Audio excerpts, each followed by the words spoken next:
Hello friend, আজকে চলে এলাম আজকে চলে এলাম ফিল্মি সংকুলনের অ্যান্ড এন্টারটেনমেন্ট ইউটিউব চ্যানেলে ধামাকাদার আপডেট নিয়ে।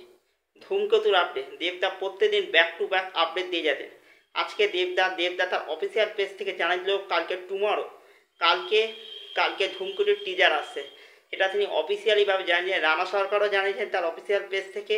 তারপর দেবদাও অফিসিয়ালিভাবে আজকে জানিয়ে দিলেন যে কালকে ধূমকেতুর টিজার আসছে। অর্থাৎ কালকে 23শে জুন দেব এন্টারটেনমেন্ট ভেঞ্চার্সে 8 বছর পূর্ণ হতে চলেছে। সেই 8 বছর পূর্ণ দিনেই দেবদা তার ধামাকাদার ধূমকেতুর টিজার আনছে। সেই টিজারটা তিনি নিয়ে আসছেন, সেটা তিনি ধামাকাদারভাবে জানিয়ে দেন। আর কালকে যখন টিজারটা আসবে জাস্ট উড়ি দিয়ে চলে যাবে। দেব শুভশ্রীর কী ক্রেজ, কালকে টিজারে ঝড়বে তার প্রমাণ আজকেও পাওয়া গেল। 2 ঘন্টা আগে তিনি ধূমকেতুর টিজারের কথা তিনি অফিসিয়ালিভাবে তিনি তার অফিসিয়াল পেজে জানিয়েছেন। 2 ঘন্টার মধ্যে 61,000 লাইক পড়ে গেছে।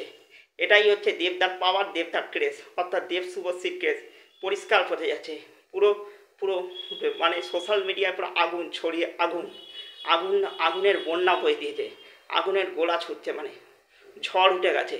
মানে অফিসিয়ালি প্রত্যেকদিন ব্যাক টু ব্যাক তিনি প্রমোশন করছে, এমন প্রমোশন করছে যা সোশ্যাল মিডিয়া থেকে মনে হচ্ছে খাদানকেও ছাপিয়ে যাচ্ছে। ধূমকেতুর হাইপ খাদানের হাইপের চেয়েও ছাপিয়ে যাচ্ছে। যা বোঝা যাচ্ছে বক্স অফিসে পুরো আগুন ছুটবে। আমার বক্স অফিসে ঝড় উঠবে পুরো, মানে পুরো আগস্ট মাসে 14ই আগস্ট এসে বক্স অফিসে ঝড় তুলবে। তা পরিষ্কার বোঝা যাচ্ছে। মানে মানে এই ছিল ধূমকেতুর মূল কথা আর মূল বক্তব্য।